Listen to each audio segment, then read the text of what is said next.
Oke, baik. Ini kita akan membahas mengenai struktur balok dan portal. Ada beberapa poin yang akan kita bahas pada pertemuan kali ini, yaitu ada gaya dalam elemen lentur. Jadi walaupun bahan kita sebetulnya bahan yang kaku, material yang kaku, ya, tetapi di dalamnya ada elemen-elemen lentur namanya. Itu yang akan kita bahas. Kemudian yang kedua adalah notasi dan perjanjian tanda. Ini hal yang sangat penting ketika kita akan melakukan analisis di mekanika maupun di struktur nantinya. Jadi notasi dan perjanjian tanda itu adalah misalkan kalau ke kanan itu positif atau negatif seperti itu ya.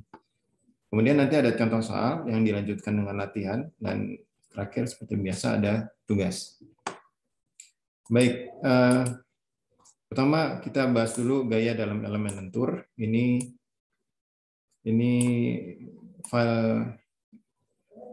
file ini sebetulnya konversi dari PDF yang ada di LMS ya, karena bahan yang sudah kita siapkan ternyata tidak ketemu gitu. Jadi PPT-nya mungkin bisa jadi nanti ada sedikit perubahan-perubahan, atau yang karena proses konversi biasanya tidak selalu bagus gitu ya, tidak selalu sempurna. Oke, jadi ini adalah satu struktur ya. Ini adalah struktur balok. Struktur balok ini ada peletakan dua, bisa disebutkan ya, ini peletakannya apa ini?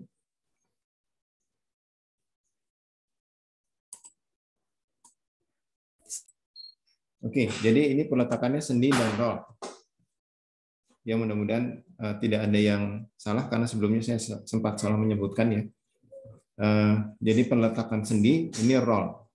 Kalau di peletakan sendi seperti yang sebelumnya kita ketahui, ada reaksinya, R itu reaksi ke arah Y atas ya, jadi garis kerjanya ke atas.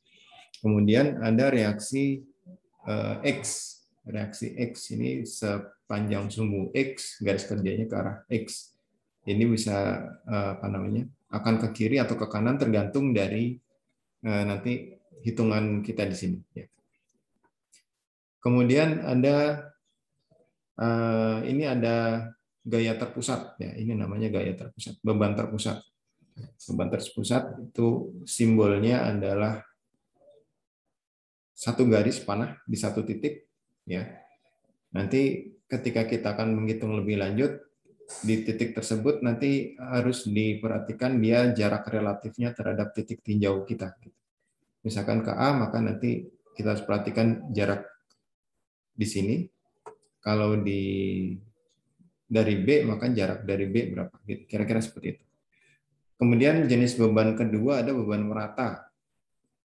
Nah, ini kalau beban terpusat itu seperti kita tekan di satu titik, atau berdiri di satu titik sendirian. Kalau beban merata ini misalkan balok ini menumpu suatu beban tertentu di atas. Misalkan ada dinding atau ada ya yang memang menumpu di balok gitu ya, merata seperti ini. Jadi kalau yang seperti ini disebut beban merata. Penggambarannya dengan panah yang beberapa panah ya, banyak panah. Kemudian yang penting di sini nanti berapa jarak ya. Berapa jarak, berapa besar. Kemudian nanti kita harus cari titik beratnya di mana. Pada akhirnya kita akan memberlakukan dia mirip dengan beban terpusat, tapi dihitung dulu titik beratnya. Nanti kita bahas berikutnya ya. Nah, yang berikutnya ada ini. Jadi ini ada gaya ke arah ini. Tapi ini di sini ada jarak. Ini adalah momen ya. Yang seperti ini nih momen.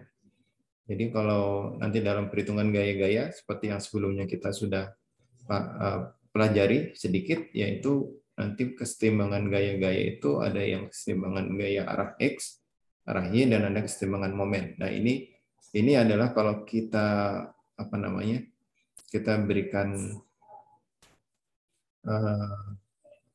pembebanan atau ada ya kerja yang diberikan kepada satu ini balok, struktur balok, maka Nah, itu akan kita harus hitung semua kesetimbangannya. Kemudian yang ketiga ada, ini juga beban terpusat, tetapi dia menyudut. Ya, sehingga ini mungkin analisisnya nanti harus dilihat sudutnya berapa, kemudian kembali kita gunakan prinsip-prinsip trigonometri. Nah, ini adalah gaya-gaya luar yang di ini. Nah, ini yang di dalam ini adalah gaya dalam.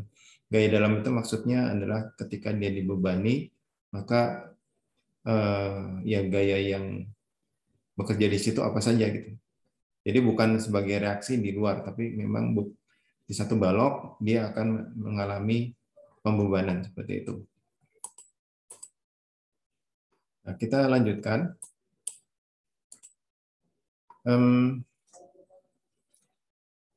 Ini tadi balok yang tadi ya, kita kembali ke sini sebentar. Balok yang ini kita bisa di titik C kita potong. Ya tidak dipotong secara fisik, tapi kita andaikan ya, imajinasikan di sini dipotong. Tujuannya adalah untuk meninjau, ya, untuk meninjau di titik C, ya. Di titik C ini akan ada beberapa gaya yang timbul, ya. Yang pertama adalah gaya aksial F. Gaya aksial ini, jadi kita bicara di titik C. Titik C, jadi C itu nanti kita menyebutnya kalau di yang atas ini CA atau AC, kemudian yang bawah ini CB, ya, BC atau BC atau CB ya mungkin karena arahnya dari C. Nah kemudian di titik C ini kalau kita lihat yang atas dulu, ya di potongan atas, ini ada tambahan gaya pas di potongan itu yaitu gaya aksial F, dan kemudian ada gaya geser V. Gaya geser itu apa ya? Karena kita potong sehingga dia kan ada pas potongan itu kalau yang satu turun maka ada yang naik melawan gitu ya. Seperti itu. Ini adalah V. Nah, untuk di potongan yang bawahnya, potongan yang sebelah kanannya, ini gayanya sama, ada F, ada V tapi berlawanan. Berlawanan arah gitu ya, berlawanan. Nah, kemudian yang ketiga ada momen. Ini ada momen. Momen yang ini termasuk yang harus kita sepakati arahnya kemana ya. Tapi di sini kita tuliskan ke arah searah jarum jam, ya. Berlawanan jarum jam. Yang di titik AC, kemudian yang di titik CB ini searah jarum jam ke sana. Jadi ini besarnya sama, F ini besarnya sama, V ini besarnya sama, M ini besarnya sama. Hanya nanti ketika kita tinjau dari, misalkan kita satu tinjau dari A ke C, yang satu ditinjau dari B ke C, ini nanti tandanya saja yang akan berbeda. Nah, ini ada keterangan di bawahnya bahwa struktur balok ini ditumpu dua peletakan sendi dan roll, dan gaya luar yang bekerja pada struktur balok, ini gaya luar yang tadi disebutkan ya, ini gaya luar yang bekerja pada struktur balok, artinya dia diberikan pembebanan dari luar. Ini gaya luar pembebanan terpusat, yang ini tadi pembebanan merata, yang ini ada momen, kemudian ini ada beban terpusat lagi. Nah, gaya-gaya luar yang diberikan itu kalau kita tinjau di satu titik akan menimbulkan gaya-gaya dalam gitu ya. Gaya-gaya dalamnya itu adalah momen di sini, V, gaya geser, dan gaya aksial.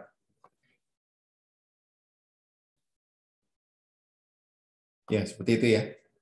Jadi kita kembali lagi sini supaya lebih tergambar. Jadi ini ada satu struktur balok. Kita berikan pembebanan terpusat, pembebanan merata, ada momen di sini dan ada pembebanan terpusat yang miring. Pembebanan ini akan menimbulkan aksi di peletakan sendi RAY dan RAX, kemudian di peletakan roll RBY. Nah, ini adalah yang luarnya. Yang di dalamnya terjadi gaya-gaya dalam yang bentuknya adalah F, gaya aksial, V, gaya geser, dan M, momen. Ini bisa dibayangkan dulu nggak yang terjadi? Apa namanya? Sebentar.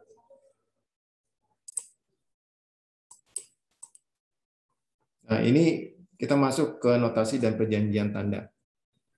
Keterangannya adalah pada satu batang, apabila kita buat irisan di A, ya ini batang, irisan di A sini, maka kita bisa tinjau sebagai potongan di A dan elemen di A. Jadi bisa tinjau sebagai potongan atau bisa tinjau sebagai elemen. Kalau di potongan, maka notasinya seperti ini, ada F yang berlawanan dari arah masing-masing potongan ke dalam penggambarannya.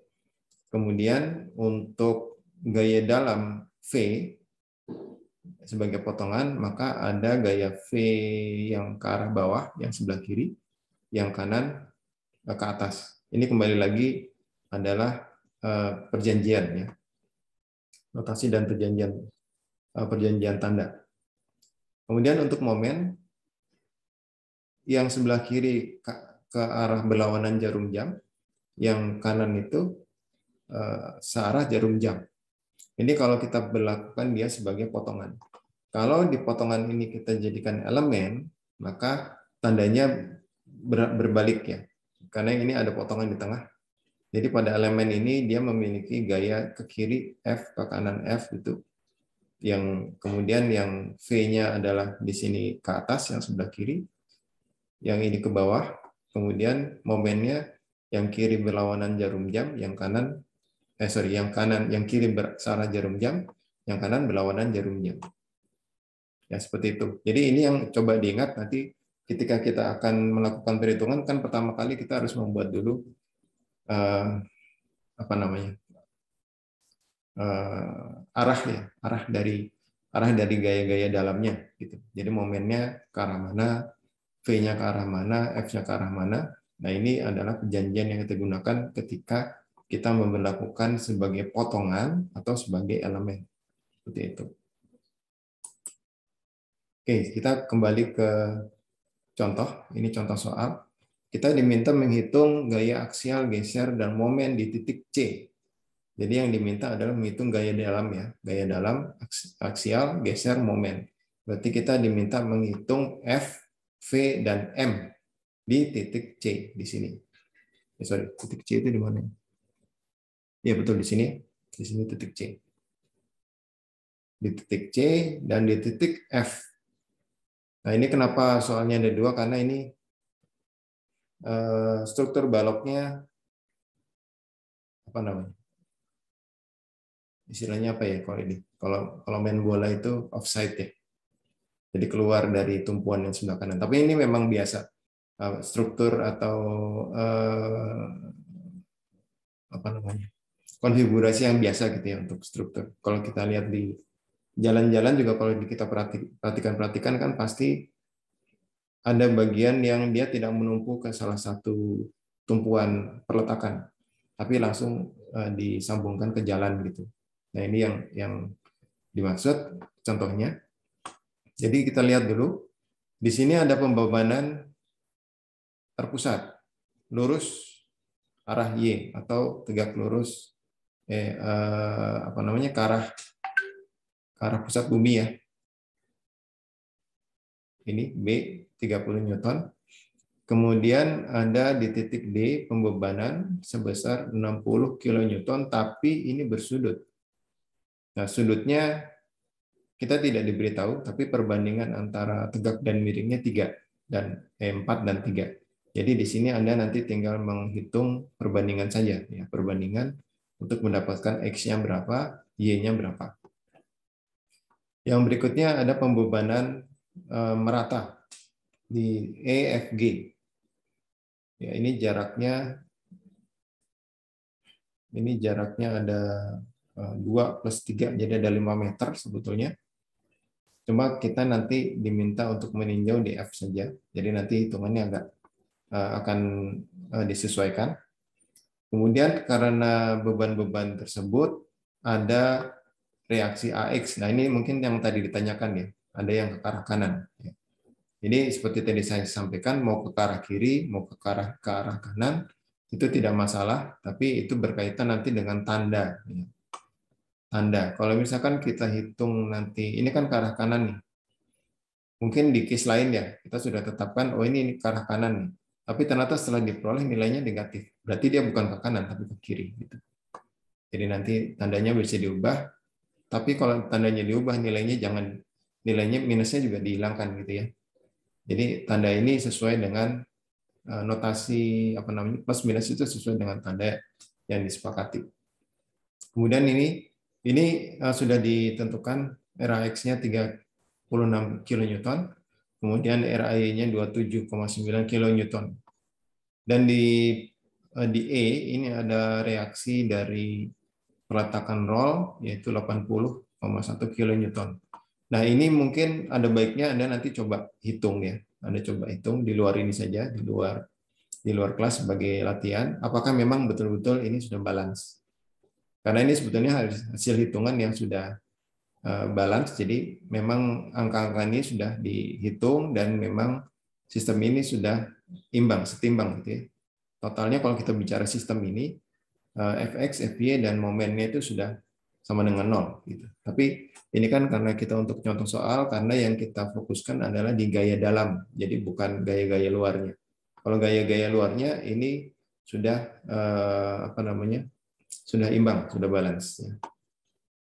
Tapi kalau misalkan ternyata di soal Anda mendapatkan soal itu belum balance atau mau harus dicari dulu ya, pertama kali sebelum kita lihat ke gaya dalam, Anda harus cari dulu gaya-gaya aksi reaksi dan semuanya supaya kesetimbangannya tercapai. Ya, seperti itu. Jadi ini adalah case yang kita hadapi. Sekarang kita diminta untuk meninjau di titik C. Di titik C berarti di sini kita bayangkan kalau kita gunakan sebagai potongan, maka bayangkan dulu di sini ada F, ada V, ada M.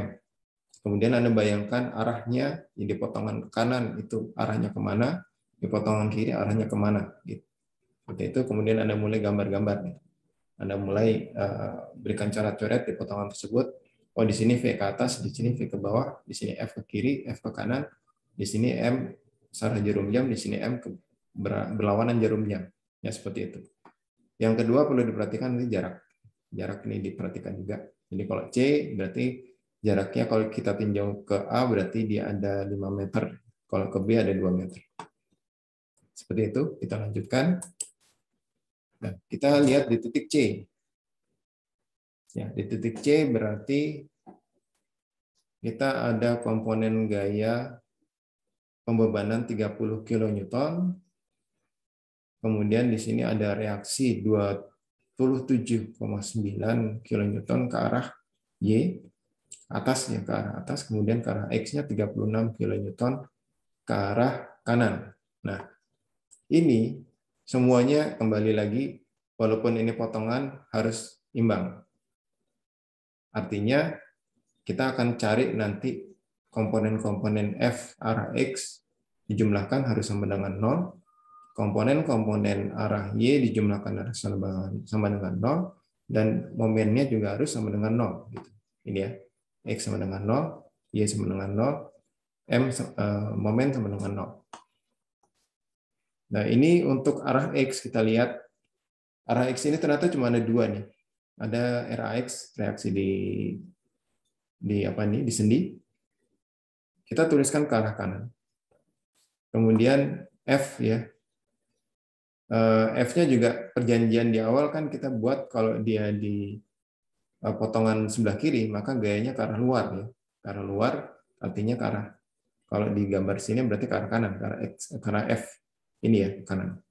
Nah, tetapi setelah kita hitung, ternyata F-nya itu negatif. Berarti dia arahnya kemana harusnya? Ke sini. Gitu. Jadi arahnya ke dalam.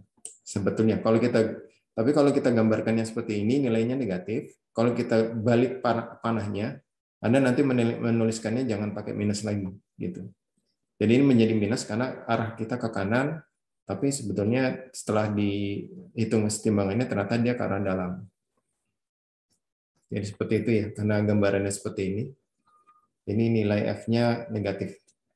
Kalau misalkan dari awal kita buat ini ke arah kiri, maka di sini bukan positif, bukan plus, tapi negatif F. Maka nanti akan didapatkan F-nya positif, hanya arahnya ke dalam gitu. Ya, jadi nanti kaitan antara tanda dengan notasi ya. Maksudnya dengan tanda positif atau negatif dengan notasi ini sangat sangat erat. Jadi Anda tidak boleh salah satunya. Dua-duanya harus betul. Kalau arahnya ke kanan untuk case ini ya, maka F-nya menjadi negatif. Tapi kalau misalkan Anda gambarkan F-nya jadi ke arah kiri, di sini tulisannya, kemudian Anda hitungnya juga sama seperti ini, 36 plus F sama dengan 0. Jadi F-nya kan positif, F-nya tetap negatif. Itu menjadi salah, hitungannya salah. Dan kalau di ujian juga disalahkan pasti. Ya, seperti itu. Jadi hati-hati dengan tanda dan arah dari gaya. Oke, ini untuk X. Untuk Y, kita lihat di sini ada satu ya. Ada satu Y di sini sebagai reaksi di ini apa ini? Di sendi peletakan. Kemudian di atas ada pembebanan 30 kN. Ini sudah kelihatan jelas ini, selisihnya kan. Ada selisihnya, inilah kemudian yang ditahan oleh gaya dalam V. Nah, ini notasinya adalah, perjanjian tandanya adalah kalau kalau ke atas itu kan positif ya. Kalau ke bawah negatif, makanya 27,9 dikurangi 30 dikurangi V, karena V-nya diberikan arah ke bawah. V-nya diberikan arah ke bawah, sehingga balance-nya adalah RAY minus RB di sini katakan, bukan RB, ya PB ya katakan gitu ya, 30 minus V. Ya, minus 30 minus V. Kembali lagi, sesuaikan tanda notasi dengan tanda. Kalau dia ininya gambarnya ke bawah, maka kita berikan di dalam persamaannya, dalam hitungnya itu, bukan di dalam nilainya, tapi di dalam hitungan, di dalam persamaannya itu, dia negatif, karena berlawanan dengan yang atas. Jadi, kalau semuanya ke bawah, berarti minus, minus, minus. Kalau semuanya ke atas, plus, plus, plus. Kalau yang sebelah ini yang RAY ini ke atas, plus, berarti di sini adalah negatif, di sini juga negatif. Begitu, ini kemudian dibalanskan ke 0. Oh, ternyata V-nya juga negatif. 2,1 kilonewton. Kalau nilai V-nya positif, berarti dia memang arahnya ke sini sebetulnya. Arah gaya gesernya ke sini. Tapi karena V-nya negatif, sebetulnya dia arahnya ke atas. Gitu. Kembali lagi, saya ingatkan, tanda sesuaikan dengan angka, ya, nilai, ya, dengan arah disesuaikan dengan tanda, dengan notasi disesuaikan dengan ini apa sih namanya, tanda ya, pokoknya negatif positif, tanda panah disesuaikan dengan tanda positif negatif dalam perhitungannya. Jadi kalau kembali lagi, misalkan Anda mau balik tandanya ini jadi ke atas V-nya, maka di sini nilainya dibalik, jadi bukan negatif lagi tapi positif. Tapi itu mulainya dari perhitungan. Jadi jangan tiba-tiba Anda ganti di sini. Anda mulainya dari perhitungan supaya tidak membingungkan. Jadi kembali lagi, kalau kondisinya seperti ini, berarti RAY itu positif. Jadi kalau persamaannya nanti plus RAY minus ini 30 minus V, gitu ya, seperti yang dicontohkan di sini. Oke, berikutnya kita lihat momen. Momennya juga harus sama dengan 0. Kita lihat di sini mana saja sih ada momen. Momen itu intinya ada gaya dan jarak ya. Jadi biasanya kita tinjau di titik yang di situ paling mudah kita hitung. Nah, biasanya di titik yang momennya yang kemungkinan momennya paling banyak lah kita gunakan. Jadi maksudnya kalau kita tentukan titik itu, maka momen yang harus kita hitung itu lebih sedikit gitu ya. Momennya ada di sini nih. Nah, kita tinjau titiknya di sini. Ada momen di sini. Nah, karena kita tinjau di sini, maka momennya ada dua. Yang satu momen gaya dalam, yang satu momen karena pembebanan di B. Kalau yang di sini tidak dihitung ya, V tidak dihitung sebagai momen karena dia sendiri gaya dalam. Oke, jadi ini yang kita hitung hanya momen, karena momen kan ada sendiri ya sebagai gaya dalam dari elemennya itu sendiri sudah ada momen tersendiri. Jadi yang kita hitung adalah B dan momen gaya dalamnya. Kita lihat kalau berlawanan jarum jam, sorry, bentar. Kayaknya salah. Kita tinjaunya di C ya. Maaf nih, kita tinjaunya di C. Ini kita karena tadi memang diarahkan peninjauannya di C. Sebentar. Saya jadi agak bingung. Bentar. Oh ya betul. Kita tinjaunya di C. Ya, kita tinjaunya di C. Jadi di sini V-nya jadi tidak dihitung karena jaraknya 0. Ya. Ini tinjaunya di C, dan di C sendiri sudah ada momen karena momen ini memang sudah given ya, jadi tidak bisa dihilangkan. Hanya pembebanan yang berkaitan dengan gaya ke arah Y atau ke arah yang lain, ke arah Y terutama, itu tergantung dari jarak. Jadi di sini V-nya tidak dihitung lagi sebagai momen, tapi di sini memang sudah ada momen. Gitu. Jadi kita lihat di C ada momen, momennya itu ke arah berlawanan jarum jam. Begitu, kemudian jadi nanti di sini kita beri kesepakatan bahwa kalau momennya itu searah berlawanan jarum jam kita beri notasi positif, sehingga momen-momen yang searah dengan dia nanti dijumlahkan, gitu ya. Kita lihat yang momen pertama yang berjarak dari C adalah di B. B ini 30. Jadi pertama di sini plus 30 dikali jaraknya berapa ini? Ini dari B ke C jaraknya 2. Berarti 30 kali 2 itu momennya. Kemudian yang berikutnya di A ada RAY ke arah atas. Berarti momennya berlawanan searah jarum jam. Berlawanan dengan kesepakatan kita bahwa ke kiri itu positif. Ya, seperti itu. Jadi dia menjadi pengurang negatifnya. Karena berlawanan jarum jam di sini jadi negatif. 27,9 jaraknya berapa dari C? Ternyata 5. Kemudian kita balanskan dan kita dapat M ini nilainya sekian. Seperti itu. Kita lihat sekarang di titik F. Ya. Ini titik F. Kalau titik F kan berarti dia posisinya, kita kembali dulu ke atas ya. Ini titik F posisinya di sini, jaraknya 2 meter dari peletakan roll atau 2 meter dari 3 meter dari titik G. Nah, yang diminta untuk ditinjau itu adalah di F ke G. Ya, F ke G. Sehingga kita potong di sini kan dia berarti potongannya antara F ke G dan F ke apa tadi? E ya, ke E. Ini kan berarti posisinya sebelah kanan. Maka tandanya kita buat seperti kesepakatan semula. V-nya di sini ke atas, momennya searah jarum jam, F-nya ke arah kiri. Ya, seperti itu. Kemudian dia ada pembebanan nih. Dia ada pembebanan merata sebesar 6 kN per meter. Coba dilihat di sini unitnya. Unitnya ini ada per meter. Jadi kalau pembebanan merata itu per panjang, ya, persatuan panjang.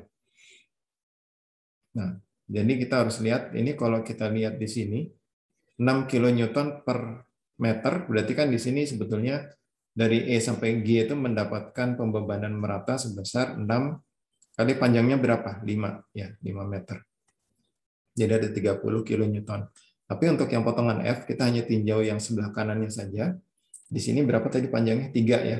Berarti ada 6 kN dikalikan 3. Kemudian PR berikutnya adalah kita harus menentukan titik beban titik beratnya di mana. Jadi kalau kita ketemu gaya yang seperti ini, kita harus tentukan titik beratnya di mana. Dan kalau merata seperti ini dan seragam seperti ini gampang sekali kita ambil di titik tengah saja, yaitu di 1,5 meter. Karena itu, pertama kita lihat momen dulu. Di F, ada momen M, searah jarum jam. Ini berlawanan dengan yang tadi ya. Tadi kita momen yang ke arah berlawanan jarum jam itu kita beri tanda positif. Sekarang yang berlawanan yang searah jarum jam kita beri tanda positif. Ini nggak masalah. Anda mau bolak-balik juga sebenarnya nggak masalah, tapi nanti harus konsisten. Misalkan di sini kita gunakan tanda positif untuk yang searah jarum jam, maka semua momen yang searah jarum jam kita berikan tanda positif. Jadi dipluskan gitu ya. Nah, momen yang bekerja di sini ada 2. Yang pertama M ini, Yang kedua adalah yang karena pembebanan merata. Pembebanan merata ini kita hitung dulu titik beratnya di mana. Karena ini uniform, jadi kita bisa langsung titik beratnya di tengah. Tengah itu berarti 3 meter dibagi 2 ya. Maka di sini ada 1,5. 1,5. Kemudian bebannya sendiri berapa? Karena ada panjangnya 3 meter, beban meratanya adalah 6 kN per meter, maka 6 kali 3. Ya, di sini 6 kali 3 dikalikan dulu berapa jarak dari titik F. Karena dia beban terpusatnya ada di titik beratnya jadi ada di tengah pembebanan merata, yaitu 1,5, maka di sini kalikan 1,5. Jadi yang di dalam ini adalah menghitung beban ya, menghitung beban ya. Jadi kalau dari beban merata itu kita setarakan dengan beban terpusat ya. Itu caranya begini. Dan itu memang yang harus dilakukan. Jadi dari beban merata kita jadikan beban terpusat, caranya dikalikan dengan panjang dari yang diberikan beban merata tersebut. Kemudian untuk menghitung momen kita cari titik pusatnya di mana, titik beratnya di mana. Gitu. Di sini 1,5. Ya. Jadi momen yang berlaku adalah M, di sini M, plus. Karena di sini kan berarti arahnya juga ke sini ya. Arahnya ke kiri juga. Karena pembebanan dari atas. Arah ke sini plus pembebanan merata dikalikan panjang yang terbebani dikalikan titik pusat gravitasi atau titik beratnya di mana, di 1,5. Sehingga diperolehlah, oh ternyata M-nya itu negatif. Berarti sebetulnya momennya ke bawah gitu. Ya, ini untuk momen. Untuk FPX, untuk arah X, ini kan tidak ada gaya-gaya yang bekerja. Karena memang dia posisinya bukan di satu titik yang memang ada reaksi ininya ya. Di sini tidak ada gaya-gaya yang bekerja. Kalau misalkan di sini ternyata ada peletakan sendi, maka di sini ada Rx nih. Di sini di arah ini ada Rx. Nah, ini karena tidak ada apa-apa, maka F-nya otomatis menjadi 0 gitu. Oke, yang berikutnya adalah PY, keseimbangan arah Y. Di sini kita lihat bahwa beban yang gaya yang bekerja di arah Y hanya ada pembebanan ini saja. Jadi kita langsung tentukan pembebanan terpusatnya dari pembebanan merata, jadi 6 dikalikan 3. Dan ini karena kita cuma reaksi gaya-gaya saja, tidak lagi memperhitungkan jarak yang 1,5. Jarak ini hanya untuk momen. Sehingga karena V ke atas itu positif, kalau yang ke bawah menjadi negatif, maka dikurangi. V dikurangi 6 kali 3 sama dengan 0, ini V-nya sama dengan jadi 18 kN. Seperti itu.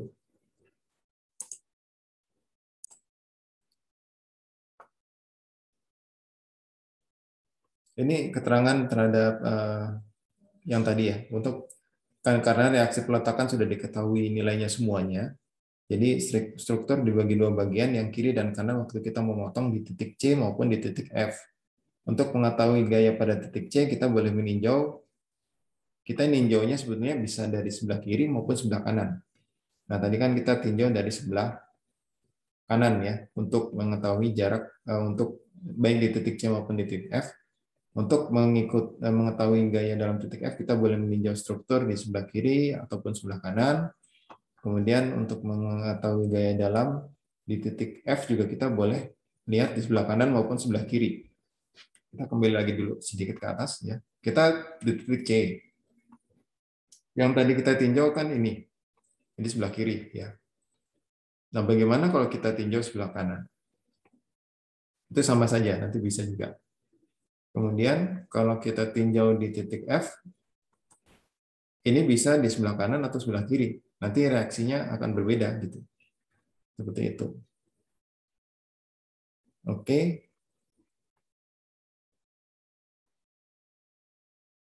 Nah, ini sebagai latihan. Ya, silakan dikerjakan setelah ini ya. Ini sekarang jam berapa? Ya, kita kasih waktu sampai Saya lupa tadi settingnya jam berapa ya, tapi kurang lebih 24 jam lah ya. Nanti coba saya perbaiki lagi settingannya. Ini dalam 24 jam lah kurang lebih.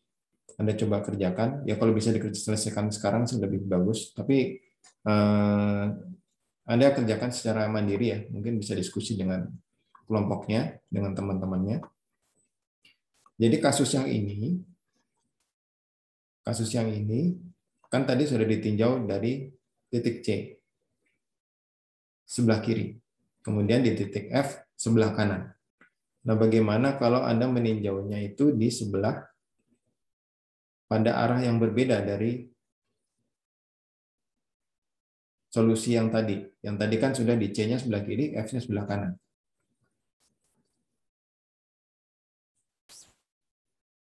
Seperti itu ya. Nah, kemudian catatannya, ketika kita membahas pada sumbu, potongan pada sumbu C, arah kanannya itu adalah dari C sampai G. Jadi arah kanan ini bukan cuma terpotong di sini, tapi Anda tinjaunya nanti sampai ke G, ke ujung kanan. Jadi terbayang ya, kenapa kok kemudian yang ditinjau sebelah kiri? Karena lebih sedikit hitungannya. Jadi kalau Anda tinjau sebelah kanan, hitungannya lebih banyak, lebih kompleks. Tapi sebetulnya tidak terlalu susah juga. Ya. Hanya perlu ketelitian.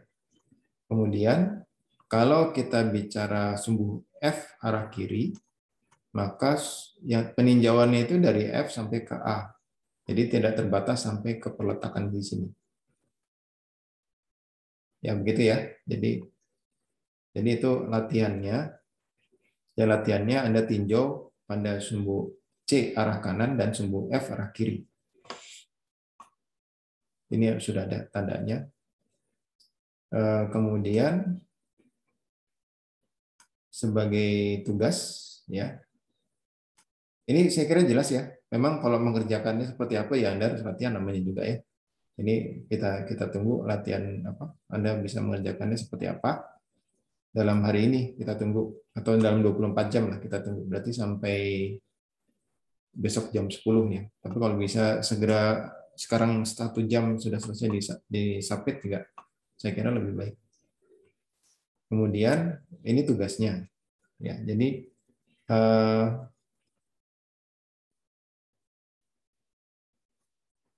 sebentar. Ini kelewatan.